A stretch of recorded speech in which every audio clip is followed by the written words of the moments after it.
Hi everyone, ಇವತ್ತೊಂದ್ ಸ್ವಲ್ಪ ಹೊರಗಡೆ ಹೋಗೋದಿದೆ. So ಅದಕ್ಕಿಂತ ಮುಂಚೆ ನಾನು ಮತ್ತೆ ನನ್ನ ತಂಗಿ ಸೇರ್ಕೊಂಡು ನಮ್ಮಮ್ಮ ಮತ್ತೆ ನಮ್ಮ ಅವ್ವಗೆ ಕ್ವಾಟ್ಲೆ ಕೊಡ್ತಾ ಇದೀವಿ. ಅವ್ರನ್ನ ಗೋಳಾಡ್ಸ್ಕೊಂಡು ಕಾಮಿಡಿ ಎಲ್ಲ ಮಾಡ್ಕೊಂಡು ದೆನ್ ಹೊರಗಡೆ ಬಂದ್ವಿ. ಊಟ ಮಾಡ್ಕೊಂಡು ನೆಕ್ಸ್ಟ್ ಎಲ್ಲಿಗೆ ಹೋಗ್ಬೇಕು ಅಲ್ಲಿಗೆ ಹೋಗೋಣ ಅಂದ್ಬಿಟ್ಟು ಊಟ ಎಲ್ಲ ಮುಗಿಸ್ಕೊಂಡ್ವಿ. ಹಾಗೆ ನಾನು ಶ್ರೀರಾಮ್ಪುರಕ್ಕೆ ಬಂದೆ. ಸ್ವಲ್ಪ ಅಲ್ಲೂ ಪರ್ಚೇಸಿಂಗ್ ಎಲ್ಲ ಇತ್ತು. ಪಿಲ್ಲೋಸ್ ಎಲ್ಲ ಪರ್ಚೇಸ್ ಮಾಡ್ಬೇಕಾಗಿತ್ತು. ಅದನ್ನೆಲ್ಲ ತಗೊಂಡು ಮಾಲಿಗೆ ಬಂದ್ವಿ. ಇಲ್ಲೂ ಕೂಡ ಕ್ರಿಸ್ಮಸ್ ಡೆಕೋರೇಷನ್ ಎಲ್ಲ ಹಾಗೆ ಇತ್ತು ಅಂಡ್ ಸಂಕ್ರಾಂತಿ ಹಬ್ಬಕ್ಕೂ ಕೂಡ ಡೆಕೋರೇಟ್ ಮಾಡಿದ್ರು.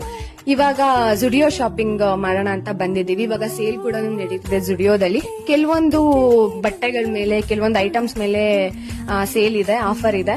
ಬಟ್ ಕೆಲವೊಂದು ಇಲ್ಲ. ಅಂಡ್ ಕಲೆಕ್ಷನ್ಸ್ ಕೂಡ ಚೆನ್ನಾಗಿತ್ತು. ಹಬ್ಬಕ್ಕೆ ಅಂತ ಕಲೆಕ್ಷನ್ಸ್ ಚೆನ್ನಾಗಿ ಹಾಕಿದ್ದಾರೆ ಅಂಡ್ ಚೆನ್ನಾಗಿತ್ತು ನೋಡಿ. ಸಂಕ್ರಾಂತಿ ಹಬ್ಬಕ್ಕೆ ಡೆಕೋರ್ ಕೂಡ ಮಾಡಿದ್ರು. ಮನೆಗೆ ಬಂದೆ. ಮನೇಲಿ ಹಬ್ಬಕ್ಕೆ ಫುಲ್ ಪರ್ಚೇಸಿಂಗು ಶಾಪಿಂಗು ಎಲ್ಲ ಆಗೋಗಿತ್ತು.